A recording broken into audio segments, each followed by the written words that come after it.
Hi, 5th grade. This is Mrs. Kiyoko with your flipped math lesson for today, 4-3. Today's objective is I can check the reasonableness of an answer to a division problem involving a remainder.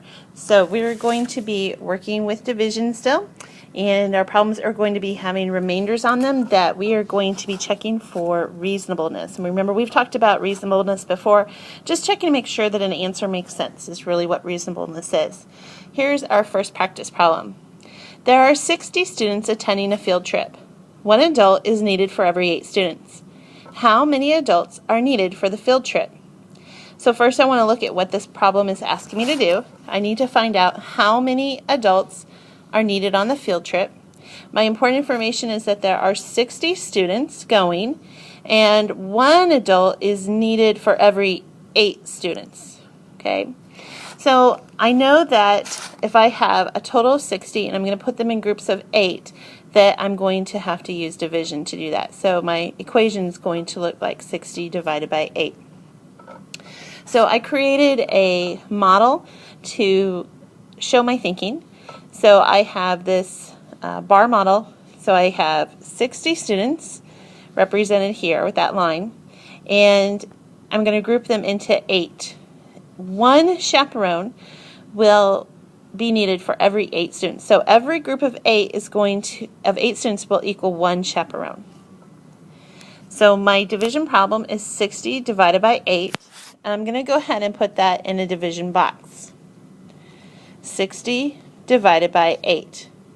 And then up at the top is where the quotient will go, the answer to the division problem. Okay?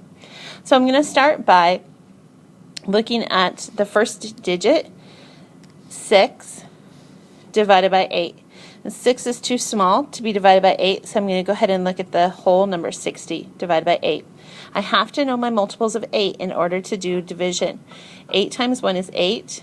8 times 2 is 16. 8 times 3 is 24. 8 times 4 is 32. 8 times 5 is 40. 8 times 6 is 48. 8 times 7 is 56. And 8 times 8 is 64. Now I've gotten to 8 times 8 is 64, which is greater than the 60 that I'm starting out with. So I know that it can't be 8 times 8, it has to be 8 times 7, which equals 56. So I'm going to put 7 up there. Now the reason I put it above the 0 is because I'm using the number 60. So I have to put the number 7 above the last digit in the number that I'm dividing. So 7 times 8 is 56. So I'm going to subtract 56 from 60. And 60 minus 56 is 4. So I'm going to have a remainder of 4. I'm going to show you how I would like you to write your remainder, though. This is how we're going to be writing it part of the time in 5th grade. We're going to put 4 over the number that we are dividing by. We are dividing by 8, so 4 over 8. We're actually going to make a fraction. So there will be 7 groups, and there will be 4 students left over out of a group of 8. What that means is that there'll be 7 groups, 4 students left over,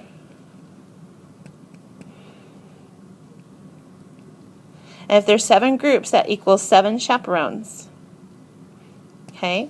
But we need to think about the reasonableness of our answer here. Let me make some room. If I have 60 students on a field trip and I can put them into 7 groups with 7 chaperones, but that means that there are 4 students left over, I would be a really bad teacher if I just left 4 students without a chaperone, right? I'd probably get fired. We actually need 8 chaperones because there were those 4 students left over. So I actually need 1 more chaperone. Okay? That makes my answer reasonable. It's not the exact answer that I found in my quotient up here, but it makes my answer reasonable. Okay? There are certain things that can't be divided, like children can't divide them very evenly, so we have to make sure that our answer is reasonable. Let's look at another one. And before we do that, I want to remind you to think of these 2 things. The first thing you need to think about is, did I answer the question? Okay, was the question really asking me? Did I answer it? And is my answer reasonable? Okay, think of those two things as you are going through this today with me. So here's another practice problem we're going to do together. Myra has 26 daisies. She can plant 3 daisies in each pot. How many pots can she completely fill? So it's asking me how many pots can she fill. I know she has 26 daisies. I know she can put 3 daisies in each pot. So that tells me that my division problem is going to be 26 daisies divided by 3. And I'm going to find out how many pots that is going to equal. Okay. Here is my model to show my thinking. So I have my bar graph here, my bar model, for 26 daisies. I'm going to put them in groups of 3 in each pot. How many pots am I going to have? Or how many pots will Myra have after she's divided all the daisies? Okay, so 26 divided by 3, let me check that. Yeah, 26 divided by 3 is the equation that I'm going to use. So I'm going to put that in my division box, 26 divided by 3. Excuse me. 2 cannot be divided by 3, so I have to use all of 26. Have to know my multiples of 3 in order to do that. If you don't know your multiples of 3, then you're going to need to write them out. 3 plus 3 more is 6, plus 3 more is 9, and so on until you get to a number that's closest to 26. Okay? So 18, 21, 24, 27. Aha, 27 is too high, so it needs to be 3 times 8, which equals 24. So 3 times 8 is 24. I subtract that from 26. 26 minus 24 is 2. So she's going to have 2 left over out of being divided by 3. So she will have 8 pots with a remainder of 2 left over. Okay, so she's going to have 8 pots that are filled. She has 2 left over. So she'll need a 9th pot. She'll need 1 more pot. So she'll need 9 pots total. Let's see if we answer the question. How many pots can she completely fill? She can completely fill 8 pots. That's what we decided. If she wants to plant all the flowers, though, she'll need 9 pots. Okay, now it's your turn. You're going to give it a try and see if you can make sure that your answer really answers the question and if it's reasonable. Number 1. In the cafeteria, each table holds 10 students. There are 48 students who will eat lunch. How many tables are needed to seat all the students? Go ahead and pause the video. Find the answer, making sure that it is reasonable and answers the question completely, and then unpause the video and I'll show you the answer.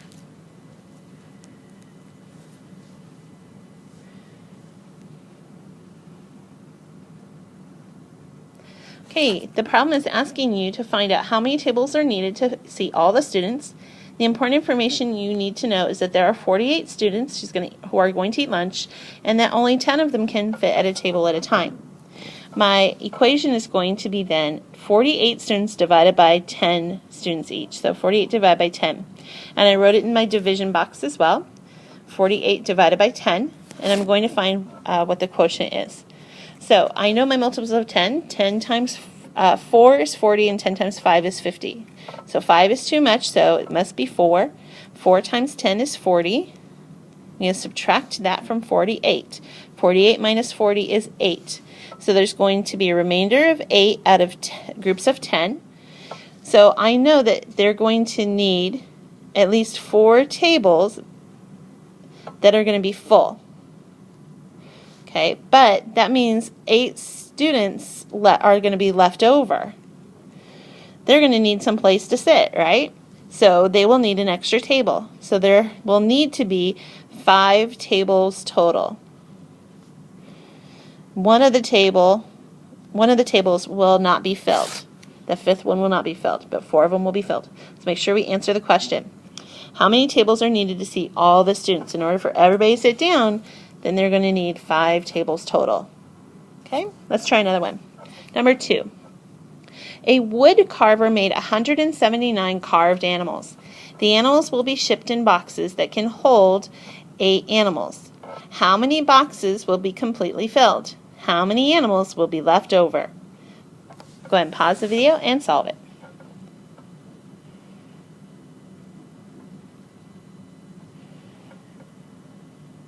Okay, this problem has 2 questions.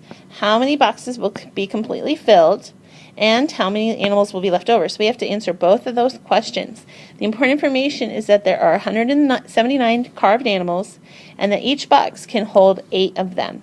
So we have to find out how many boxes there will be that we use to complete, that will be completely filled up, and how many animals will be left over.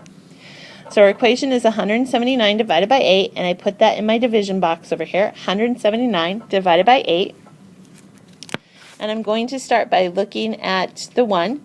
1 divided by 8 is too small, so I'm going to move over to 17. 17 divided by 8. I can divide 17 by 8. I know my multiples of 8 are 8, 16, 24. Aha, I've already got my first one, 16. 8 times 2 is 16. So I'm going to put my 2 above the 7 because I'm using the number 17. So I have to put it above the 7 because it's the last digit I used. 2 times 8 is 16. I'm going to subtract that from 17. 17 minus 16 is 1. Then I pull down the next digit in the divisor, the number, or the dividend, the number that's being divided. So I pull down the 9, I bring it down. Now I have 19 divided by 8. 19 divided by 8 is going to be 2, because 2 times 8 is 16. I subtract that. 19 minus 16 is 3. I have no other numbers here to pull down, so I go ahead and I write my remainder up at the top.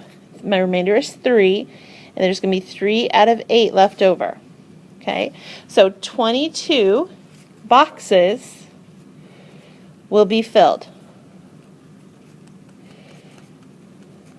I'm going to have a remainder of 3 animals left over.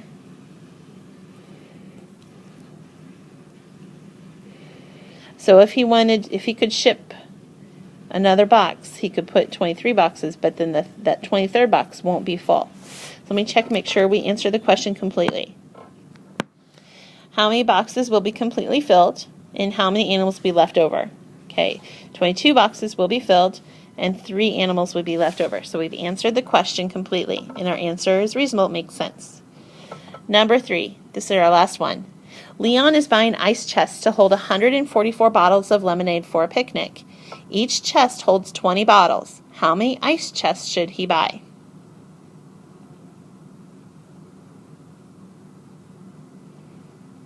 Okay, so Leon is buying ice chests. How many should he buy is what we need to find out, how many he needs to buy. The important information is that each chest holds 20 bottles, and he's going to buy 144 bottles of lemonade. So we're going to be dividing 144 divided by 20.